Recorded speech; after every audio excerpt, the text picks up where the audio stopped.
संकल्पवाद नहीं, जिनके बच्चों को शराब जुआ इत्यादि की ऐसी खोटी आदत लग गई है, ऐसे लोग उज्जैन जाएं, माता क्षिप्रा से प्रार्थना करें। ऐसी माता क्षिप्रा है जो संकल्पों को मजबूत कर देती है।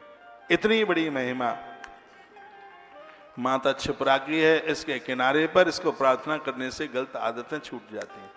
से महाप्राण साक्षी है इसके लिए। ग्रंथ बड़ी अद्भुत बात कहता है। तो माता अरुंधति का विवाह महात्मा वशिष्ठ के साथ में हुआ। अरुंधति तस्मास्तु नाम चक्रे मामुनि। ये नहीं कि हमारी मन मुताबिक कथा है, नहीं। रुद्र संहिता के सती खंड के अध्याय नंबर 7 में इस कथा का वर्णन किया है, जो कथा मैंने आपको सुनाई। अरुंधति अद्भुत नारी है। जो दिव्य देवियां धरती पर हुई हैं, उनमें से माता अरुंधति का नाम आता है। ये चक्र घूम रहा है, पता है? अंगूठा दिखाने से काम थोड़ी चलेगा। देखो देखो, बोलो बांके बिहारी लाल की जय, श्री हनुमान जी महाराज की जय। जय जय श्री राम।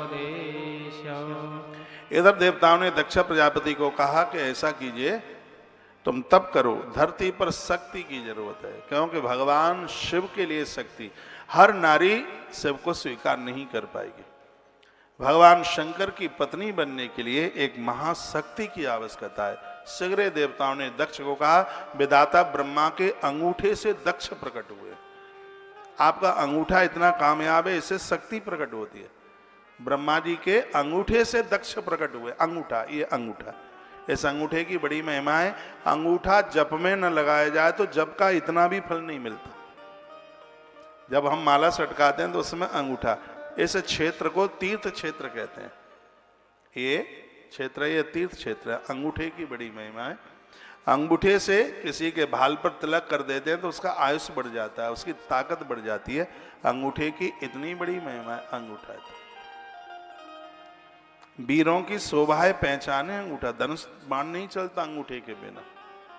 श्रवण कुमार, उसे क्या नाम है, एकलव्य से अंगूठा ही तो गुरुदेव ने मांग लिया था। अंगूठा ये साक्षात तीर्थ स्वरूप है। माला जब आप जप करते हैं तब ये अंगूठा लग जाता है उसमें, तो जप की महिमा बढ़ जाती है। महिमा क्या, जप का फल ही तभी प्राप्त होता है।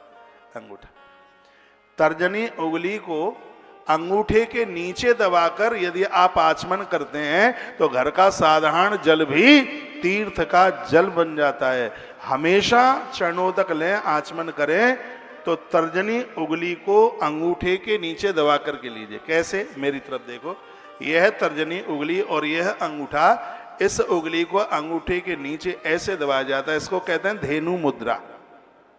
यह है धेनु मुद्रा। धेनु, बिल्कुल ये धेनु गाय जैसा मुंह बन गया।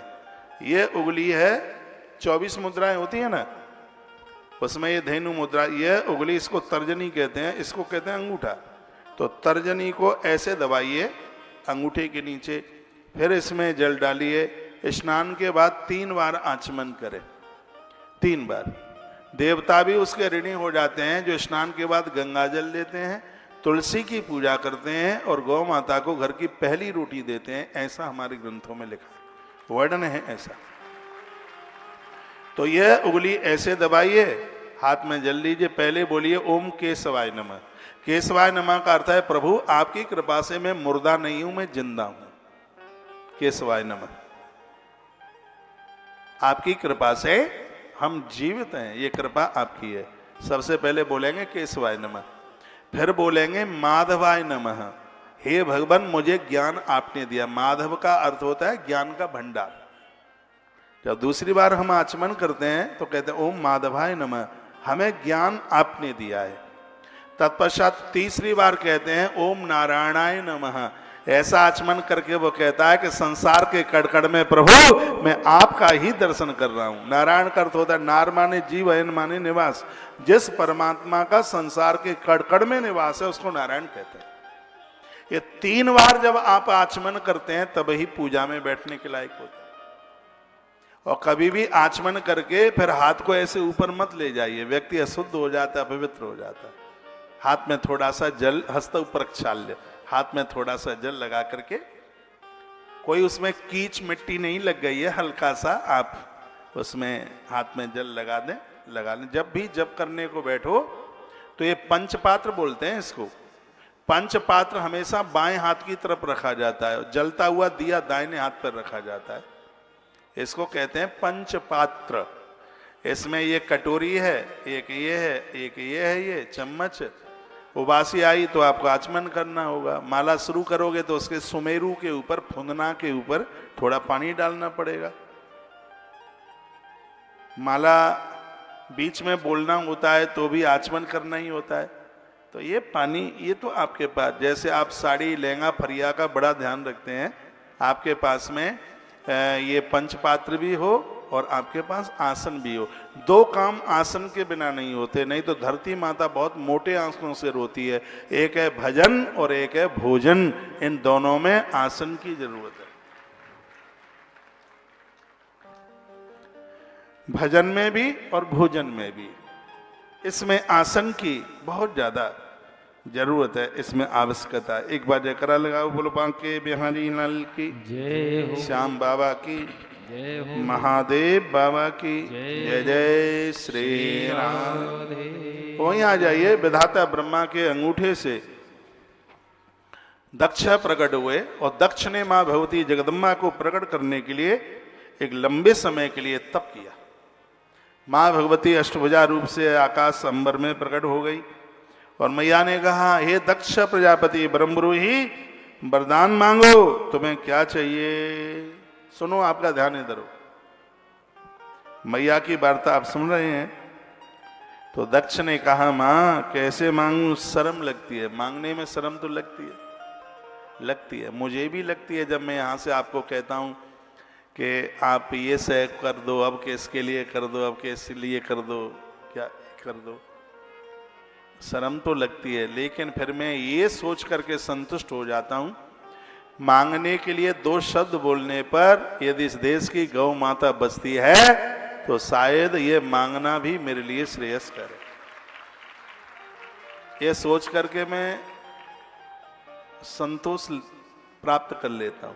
ये सोच करके मेरे दो शब्द बोल करके यदि गोवंश का हित होता है, गौ माता बचती है, तो यह कार्य मेरे लिए बड़ा श्रेयस्कर है। क्योंकि इस कथा को मैंने व्यापार बनाया नहीं, बिजनेस नहीं बनाया इसको, आज से नहीं, मैं तो आरंभ से।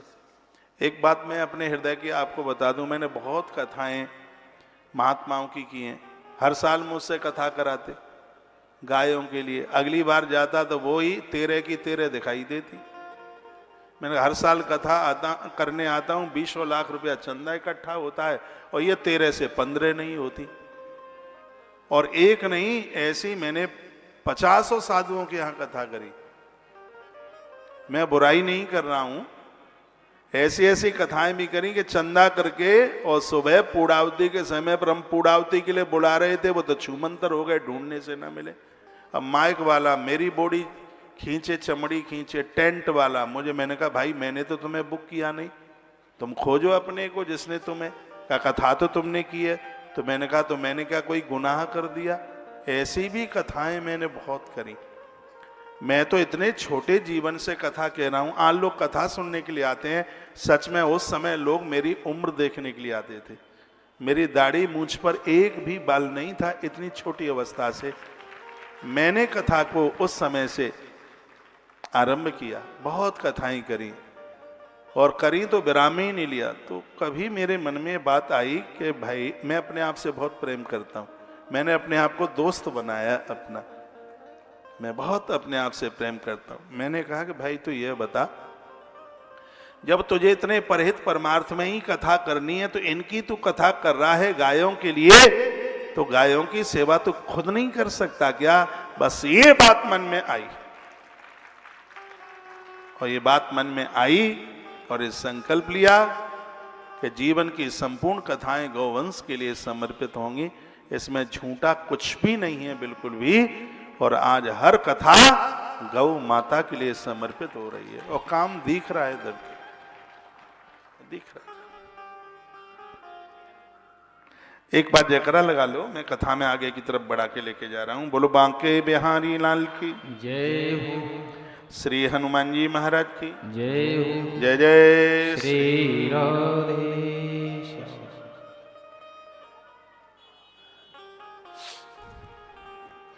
दक्ष की आंख में आंसू आ गए। दक्ष ने कहा मां मांगना तो चाहता हूं पर मुझे लाज लगती है, मुझे शर्म लग रही है। कहा शर्म नहीं कीजिए, मांगिए। तो दक्ष ने कहा मां लाज इसलिए लग रही है क्योंकि तू पूरे जगत की मां है, मैं तुझे अपनी बेटी के रूप में देखना चाहता हूं, मेरी कन्या बन के आ, यह मुझे मांगे दे दो। तो मां भगवती जगदम्बा ने क्या कहा, वो आप जितने भी यहां बैठे हैं वो सब ठीक से सुनो। अष्टभुजा माता भगवती ने कहा हे प्रजापति, मैं तेरी कन्या तो बन के आ जाऊंगी, लेकिन ध्यान रखना यदि तेरी देहली पर मेरा अपमान हुआ तो तेरी देहली पर मैं प्राण छोड़ दूंगी। और ये बात कभी भी मत भूलना, पिता के घर से डोली उठना शुभ है, पिता के घर से अर्थी उठना ये कभी शुभ नहीं है। इसलिए तो कन्याओं का विवाह किया है। पिता के घर से अर्थी ना निकले, डोली निकले। यदि तुमने अपमान किया तो मैं प्राण छोड़ दूंगी। कन्या का अपमान कभी पिता के घर होना नहीं चाहिए। ये दूसरे घर की अमानत है। 20, 22, 23, 24 साल इस घर में, पता नहीं उसको ससुराल वाले सामने वाले कैसे मिलेंगे। जीवन का सबसे बड़ा कठिन यदि कोई काम है तो बेटियों का काम। सामने वाले को वो जानती नहीं है, पति कैसा मिलेगा, सास कितनी कैसी मिलेगी, ससुर कैसा मिलेगा। और बेटी जीवन भर के लिए उस घर में चली जाती है। यदि कठिन नहीं है तो अपने बेटे को 6 महीना उसकी ससुराल में रह के बता दो कि पता लग जाए कि कितना कठिन है ससुराल में रहना। सास के पास, गुरु के पास में चेले का रहना बहुत भारी कठिन है। हर क्षण में डांट मिलती है। मेरे महाराज जी कहते हैं इस बात को, मेरे गुरुजी को जानते होंगे आप, 12 लाख सन्यासियों के ऊपर आचार्य महामंडलेश्वर है। जूना पीठ के परम आचार्य हैं महाराज जी, परम पूज्य प्रातस्मरणीय जूना पीठ के अखाड़े के मालिक पूज्य स्वामी श्री अवधेशानंद गिरी जी महाराज। इस समय उनकी कथा प्रयाग में आरंभ हो गई है 6 तारीख से। कोई भी कुंभ का कोई काम ही नहीं होता उनके बिना। वो कहते हैं जीवन का सबसे बड़ा कठिन काम है कि शिष्य गुरु के पास रह करके और डांट झेल करके उसे प्रसाद मान ले, उसे आशीर्वाद मान ले। क्रोध न आए कभी, बड़बड़ाए नहीं, होठ न हिलाए। ये बहुत कठिन काम है। तो उसमें वो शिष्य बनता है। कहते हैं कि गुरु की साधना, तपस्या, उसका आशीर्वाद, ये उसको फलीभूत होता है। उसकी तो डांट ऐसे होती है जैसे कुंभकार मटका बनाता है तो एक हाथ नीचे लगाता है, ऊपर से थपथपी लगाता है। और गुरु लोग उसे ही डांटते हैं जिसे बहुत प्यार करते हैं। दिन में 25 बार बुलाते भी तो उसे ही है जैसे खूब डांट लगाई है उन्होंने। जैसे शिष्य बनता है गुरु के चरणों में, उसी प्रकार से बहू भी बनती है सास की देहली पर। वो भी यदि सास की डांट सहन कर ले तो वो बन जाती है, सच में वो देवी हो जाती, अद्भुत उसका जीवन हो जाता है। सास के पास बहू का रहना भी बड़ा कठिन है, गुरु के पास शिष्य का भी रहना बहुत कठिन है। बड़ी अद्भुत इस ग्रंथ में ये बात कही गई। ये कहा गया कि मैं आ तो जाऊंगी तुम्हारे घर, यदि मेरा अपमान हुआ तो मैं प्राण त्याग दूंगी, मैं अपना शरीर छोड़ दूंगी। वहीं बेटियों को लाड़ करो, दुलार करो, ये दूसरे घर की अमानत है। जिन बेटियों को खूब लाड़ मिलता है, विदाई के समय पर भारी रोती हैं। वो घर छोड़ करके जा रही हैं, आंसू इसलिए नहीं है, उसको पूरी रील आंख के सामने घूम जाती है। पापा घर आते थे तो मेरा ही नाम लेते थे, मोनिका, ओ मोनिका की मम्मी, यही बोलते थे। पापा मेरे लिए आवाज लगाते, पूरे घर ने मेरे लिए इतना सब कुछ किया। भाई ने मेरे विवाह में दौड़ दौड़ करके काम किया। पिता ने मेरी शादी के लिए कर्जा लिया है। वो पूरी बातें उसकी आंख में उसकी रील पूरी घूमती है उसकी। और उसी बात को वो याद करती करती उसकी आंखों में आंसुओं की धार बहती है। विदाई बेटी की, पेड़ रोते हैं उस समय।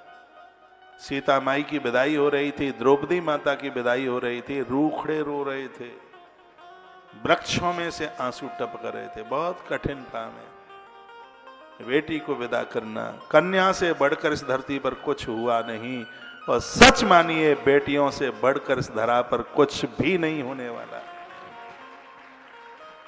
बेटियों को खूब लाड करो, खूब दुलार करो। बेटियां भी इस तरीके से जीवन जिए, आपके मम्मी पापा की गर्दन ऊंची हो जाए। माता पिता की अस्थियों को गंगा जी पहुंचाकर बेटा माता पिता के ऋण से मुक्त हो जाता है। तो बेटियों का कन्यादान माता पिता को करने का सौभाग्य मिल जाए तो बेटियां माता पिता के ऋण से मुक्त हो जाती।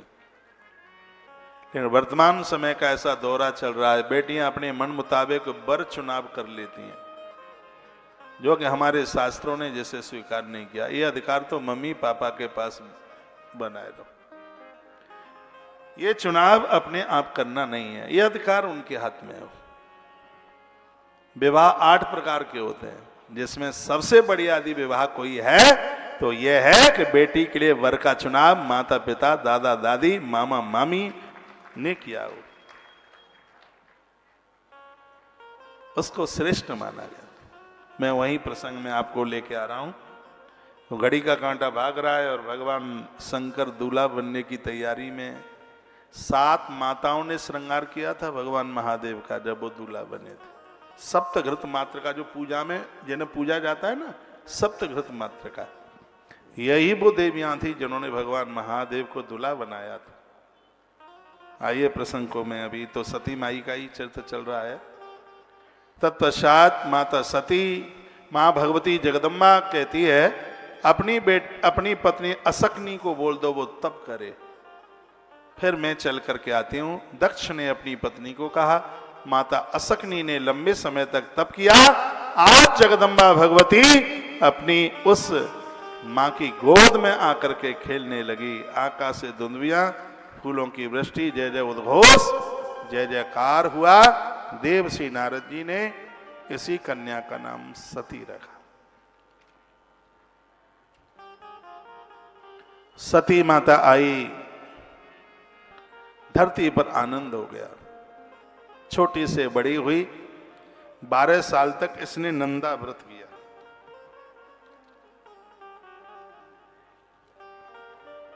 नंदा व्रत, थोड़ा कागज हो तो कलम से कुछ लिख लो।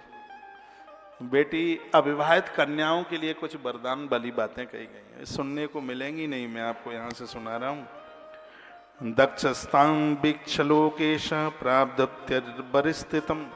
दक्ष की बेटी जिसका नाम सती रखा गया, इसने 12 महीने एक विशेष रूप से 12 साल तक उसने तप किया कि हर महीने में उसने कुछ छोड़ा, कुछ त्याग किया। क्या क्या? आश्विनी मास नंदायाम तथा वानचम भक्तितः। ये आश्विनी महीना कहते हैं क्वार का महीना, जो क्वार में नवरात्रा पड़ती है, तब से ही यह व्रत बेटियां 1 वर्ष के लिए शुरू करती हैं। इससे असर उनके घर और वर के ऊपर पड़ता है। आश्विनी मास की प्रत्येक नंदा तिथि होती है प्रतिपदा, छठवीं और एकादशी। ये लिख लें आप। क्वार के महीने में 3 तिथियां हैं, पड़वा, छठवीं और एकादशी। इस दिन गुड़, भात तथा नमक का दान करते हुए और यह महीना बिताया जाता है। पड़वा को व्रत किया जाता है, छठवीं को किया जाता है और एकादशी को किया जाता है। फलियार लिया जाता है एक बार, इसमें गुड़ और भात और नमक, इन 3 चीजों का दान होता है। क्वार का महीना है जो भादों के बाद आता है। तिथियां तीनों लिख लो, पड़वा, छठवीं और एकादशी, इन्हें नंदा तिथि कहते हैं। अब कार्तिक के महीने में क्या करना है? कार्तिकस्य चतुर्दश्याः अपूपैः पायसेरपि समाकीड़ै समाराध्य सस्मारः परमेश्वरम। कार्तिक के महीने में चतुर्दशी को खीर और मालपुआ शिव जी का भोग लगाया जाता है और भगवान शंकर का पूरे दिन भर ओम नमः शिवाय रुद्राक्ष की माला के ऊपर जप होता है। आप देखो कितना बड़ी, आप 40, 50, 60, 70 साल के माताएं बहनें बैठी हैं, ये चैप्टर नहीं सुना होगा आपने। ये श्री शिव महापुराण के रुद्र संहिता के सती खंड का अध्याय नंबर 15 है और श्लोक संख्या 14 से आरंभ होती है, जिसमें पूरे साल के महीनों की चर्चा की गई है। बेटियां इस महीने में ये करें, ये छोड़ें, ये दान करें, ये पूजा करें, इससे उन्हें बहुत अच्छे घर और अच्छे से वर की प्राप्ति होगी। तो कार्तिक के महीने में चतुर्दशी को 2 14 आएंगी, एक कृष्ण पक्ष में, एक शुक्ल पक्ष में। तो दोनों चतुर्दशी को, एक मावस से पहले आएगी, दिवाली से एक दिन पहले, और एक कार्तिक पूर्णिमा से पहले, जिसे वैकुंठ चतुर्दशी कहते हैं। दोनों दिन खीर और मालपुआ से भगवान शंकर का भोग लगाएं और ओम नमः शिवाय इस मंत्र का जप करें। इससे उस बेटी के घर और वर को बड़ी ताकत मिलेगी। ये कार्तिक का महीना। उसके बाद में मार्गशीर्ष, मार्गशीर्ष कहते हैं अगेन का महीना। मार्गशीर्ष से सताष्टाभ्याम सतिलई सयोदनई पूज्यत्वा हरम कैलिनाय दिवसान सती। कहा गया मार्गशीर्ष के महीने में कृष्ण पक्ष की अष्टमी को कहा गया जौ, तिल और चावल, और बाजार में मिलते हैं खील, जानते हैं चावल की खील आती है, तो खील, इससे शिव जी का पूजन किया जाता है। और इसमें भी भगवान महादेव का वही पंचाक्षर मंत्र जपा जाता है। एक बार फिर मैं निवेदन करूंगा, अष्टमी को, अष्टमी कृष्ण पक्ष की अष्टमी है, स्पष्ट लिखा है इसमें। यव कहते हैं जौ और तिल और चावल, और बाजार में खील मिलते हैं। वो चावल ही भुना हुआ सा होता है, खील मिलती है दिवाली पर, जिससे उसकी पूजा होती है। कहीं इसको लावा भी ऐसा कुछ बोलते हैं। तो इसके द्वारा भगवान शंकर की पूजा होती है। प्राण प्रतिष्ठित मंदिर में जाया जाता है और वहां पहुंच करके 5 माला, 11 माला, जितना भी बन जाए, 1 माला जितना समय हो, एक दिया जला के रखें, एक लोटा महादेव के ऊपर चढ़ाएं और ये चीजें भगवान शिव के ऊपर चढ़ाएं। ये अगेन के महीने में अष्टमी के दिन जौ, तिल, चावल और खील, ये भगवान महादेव के ऊपर चढ़ाया जावे तो बड़ा आनंद होता है, अच्छा घर बर मिले। उसके बाद फूसे तो शुक्ल सप्ताम्याम कृत्वा जागरणम निशि। अब ये फूस का महीना तो निकल गया। फूस के महीने में शुक्ल पक्ष की जो सप्तमी तिथि है, रात्रि में जागरण किया जाता है और अष्टमी को प्रातः खिचड़ी का भोग भगवान शंकर को लगाया जाता है। खिचड़ी का भोग अष्टमी के दिन, यानी दूसरे दिन खिचड़ी का भोग लगाया जाता है। फिर उसको थोड़ा प्रसाद में ले लो, बांट दो। इससे भी बेटियों को अच्छे घर और अच्छे वर की प्राप्ति होती है। तत्पश्चात माघे तो पूर्णमास्याम सा कृत्वा जागरणम निशि। माघ मास की पूर्णिमा को, जो 12 फरवरी को पड़ रही है, लिख लेना भले ही आप, क्या करना है, आद्र वस्त्रा नदी तीरे करुक्ष शिवकर पूजनम। माघ की पूर्णिमा तिथि को रात्रि में जागरण किया जावे और प्रातः काल दूसरा दिन, यानी पड़वा लग जाएगी, फागुन की पड़वा लग जाएगी, तो प्रातः काल भोर में भींगे कपड़ों से नदी के किनारे भगवान शंकर का, नदी में डुबकी लगाया जाए, कपड़ों को बदला नहीं जाए, उन्हीं भींगे कपड़ों को पहनकर बालू के शिवलिंग बनाकर और उनका पूजन किया जावे तो इससे भी बेटियों को अच्छे घर और वर की प्राप्ति होगी। बहुत सरल है, बहुत सरल है। इसमें पूर्णिमा की रात्रि को जागरण करें, पूर्णिमा को व्रत करना है, ओम नमः शिवाय मंत्र का जप करना है, एक बार फलियार लेना है, नमक खाना नहीं है, मीठा फलियार लेना है, और पड़वा को भोर में सुबह गीले कपड़े पहनकर बालू के मिट्टी के शिवलिंग बनाकर नदी के किनारे पर और भगवान शंकर का पूजन करके उन्हें नदी में प्रवाहित कर देना है। वो तिथि आवेगी नहीं, उससे पहले कन्या विवाह के लायक हो गई है तो वह अपनी ससुराल पहुंच जाएगी। इतना जबरदस्त उपाय है भाई इसमें। इसको कहते हैं नंदा व्रत, ये भी लिख लो, ये नंदा व्रत है। ये मैया जी ने किया था नंदा व्रत, जो कि बेटियों के लिए वरदान है, नंदा व्रत है। शिव पुराण तो हमने इस साल में और भी की है, लेकिन नजफगढ़ की शिव पुराण कुछ अद्भुत है, कुछ ज्यादा आनंद देने वाली है, कुछ विशेष है। सुन लीजिएगा। तो हम कहाँ पहुंच गए, माघ के महीने पर पहुंच गए। अब माघ के बाद में आता है महीना फाल्गुन का। तपस्या सदभूतायाम कृत्वा जागरणम निशि विशेष समानाय शैलू से सर्वयासुत वर्णन है फाल्गुन कृष्ण पक्ष चतुर्दशी को रात्रि में जागरण करके, और कहा गया है कि रात्रि में 4 बार भगवान महादेव के ऊपर बेल पत्नियां चढ़ाई जाएं। ये वही तिथि है जिसको हम और आप शिवरात्रि के नाम से जानते हैं। ये 26 तारीख को पड़ रही है, 26 फरवरी को। गंगा जल लोटे में भरें, उसमें 5 बेल की पत्नियां डालें और रात्रि को 4 बार ये कन्या महादेव की पिंडी के ऊपर बेल पत्र सहित उस एक लोटे को महादेव के ऊपर चढ़ाए। टाइम में बता देता हूँ। पहली बार 9 से 10:30 के बीच में, दूसरी बार 11 से 12:30 के बीच में, तीसरी बार 1 से 2:30 बजे के बीच में, और चौथी बार भोर में 3 बजे से लेके 5 बजे के बीच में। 4 लोटा, यानी चारों बार में एक एक लोटा जल, उसमें बेलपत्र डालकर भगवान महादेव के ऊपर ये बेलपत्र चढ़ाना है। इससे भी कन्याओं को अच्छे घर और अच्छे वर की प्राप्ति। ये गंडा ताबीजों के चक्कर में मत पड़ो, बड़े अच्छे उपाय हैं। बेटियां जो भी पूजा पाठ करती हैं, इस सबसे उन्हें अच्छे घर और अच्छे वर की प्राप्ति होती है। ये फागुन का महीना। अब आगे देखिए, चैत्रे शुक्ल चतुर्दश्याम पलासईदमने शिवम अपूजया दिवारात्र संस्मरण सानिनायतम। चैत्र के महीने में चतुर्दशी को, चैत्र शुक्ल पक्ष की, उजियाले पक्ष की 14 को पलास के फूलों से भगवान महादेव की पूजा की जाती है।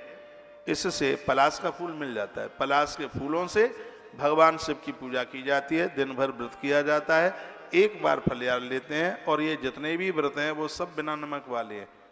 मीठा प्रसाद लिया जाता है, फलहार लिया जाता है। तो चैत्र की शुक्ल पक्ष की चतुर्दशी को पलास के फूलों से भगवान शिव की जो भी बेटी पूजा करती है, इससे उसे अच्छे घर और अच्छे वर की प्राप्ति होती है। ऐसा वर्णन शिव महापुराण में किया गया।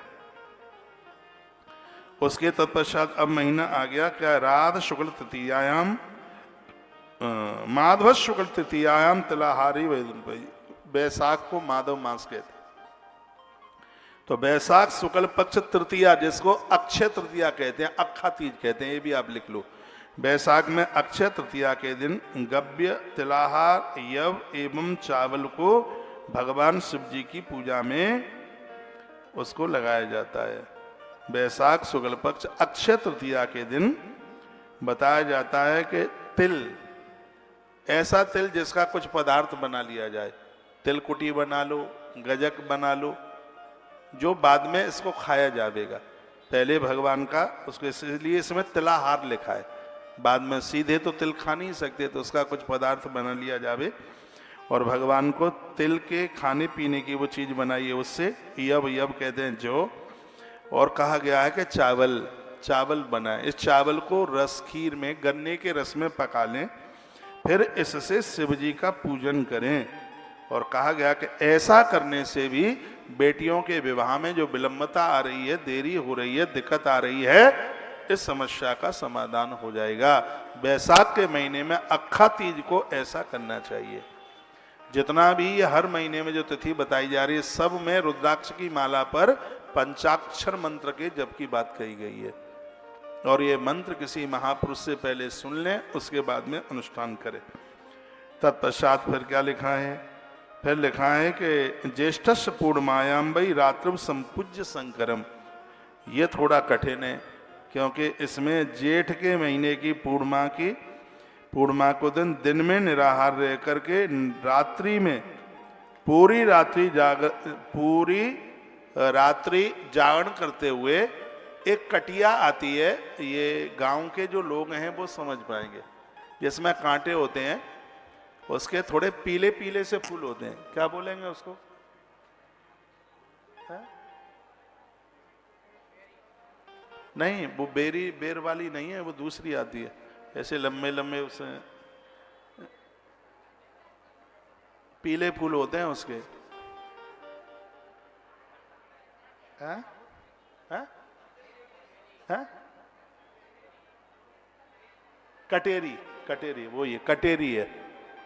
कटेरी जानते हैं आप? हाँ, उसमें कांटे होते हैं, कटेरी, उसके फूल आते हैं। तो इसमें ज्येष्ठ मास की पूर्णिमा को दिन में बिल्कुल निराहार, इसमें फलहार भी नहीं लिया जाता, और रात्रि को महादेव भगवान के ऊपर ये कटेरी के फूलों से भगवान शंकर की पूजा होती है। यदि ऐसा कर लिया है तो बिटिया के विवाह की सबरे रोड़े दूर हो जाते हैं, अटकलें दूर हो जाती हैं। इतना बड़ा इसका मातम्य है। ये जेठ के महीने में पूर्णिमा तिथि के दिन किया जाता है। जब पूरा महीना पूरा होने को जाता है, लास्ट में पूर्णिमा पड़ती है, तो कटेरी के फूलों के द्वारा भगवान शंकर की पूजा होती है। आषाढ़ से चतुर्दश्याम शुक्लायाम कृष्णवाससा, आषाढ़ मास की चतुर्दश शुक्ल पक्ष की 14 को काले वस्त्र पहन करके, काला वस्त्र, उस दिन भी चतुर्दशी है, तो वहाँ बेटी काले वस्त्र पहन करके और भगवान शंकर की पूजा विविध फूलों से, कोई भी फूल हो उन फूलों से भगवान का बंधन पूजन करे। श्रावण के शुक्ल पक्ष की अष्टमी तथा 14, 2 अष्टमी पड़ेंगी और 2 ही 14 पड़ेंगी। तो इसमें भी पवित्रता के साथ भगवान महादेव को जनेऊ चढ़ाकर भगवान शंकर की पूजा करे, श्वेत वस्त्र उड़ाए। ध्यान रख लेना, ये लिखने लायक बात है। सावन के महीने में दोनों अष्टमी और दोनों 14, इनमें चारों तिथियों में महादेव को जनेऊ पहना करके उन्हें सफेद वस्त्र उड़ावे और स्वयं एक बार फलियार लेकर के, मीठा प्रसाद लेकर के, और सावन के महीने में भगवान महादेव की जनेऊ से पूजा करे, यज्ञोपवीत से पूजा करे, तो इससे भी बेटी को अच्छे घर और अच्छे वर की प्राप्ति होगी।